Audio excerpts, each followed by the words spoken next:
I have been asked by several people, why do I keep emphasizing on human psychology and share of mind? There are three aspects to what I keep preaching. I have covered two of these in earlier videos, but they bear repeating here. First, as small business owners or franchisees, in our eagerness to grow our business, we think of the entire world as our target audience. And oftentimes, in doing so, we direct our communications to the world at large, thus leading to wastage of resources. At any given point in time, when you're going out there chasing a prospect, 92% of your target audience is just not interested in what you have to offer, either as a product or as a service. Of the balance 8%, only 4% may be interested at the point in time when you touch base with them, while the balance 4% could have an interest in your product or service within the next 6 months of the touch point. So, the key is, how do you keep this 8% engaged in your brand so that their interest converts into a sale? The second fact is that despite what they say, the majority of people in their buying process put emotions over logic. As David Sandler, who founded the world-renowned sales training organization that bears his name, said, buyers make their decisions emotionally and justify it later rationally.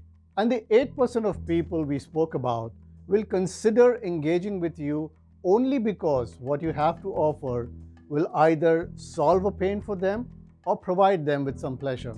Pain and pleasure, Sandler says, are the two key drivers that influence buying decisions. How well is your product or service viewed as a pain solver or a pleasure provider can move the prospect towards a sale.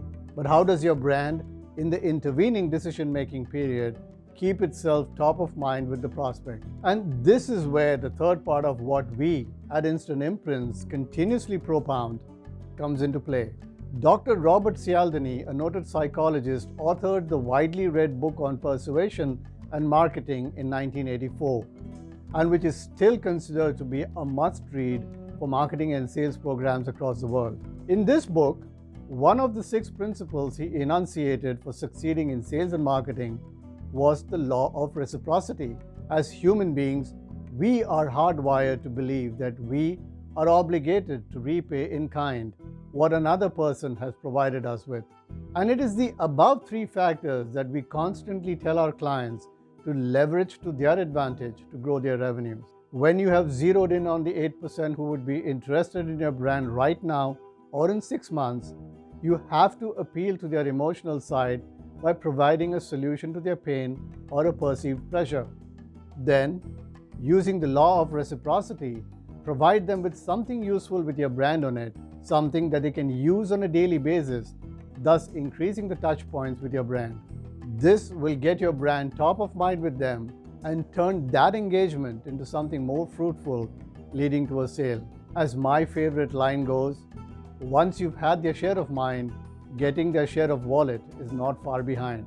And why are we so confident of this working? Because we at Instant Imprints, in our own business, have employed this strategy with great success. And this is the reason I cannot stop talking about it. I would urge you, small business owners and franchisees, to use this strategy effectively in your growth process. And as always, if you need any help, I'm always here to chat with you.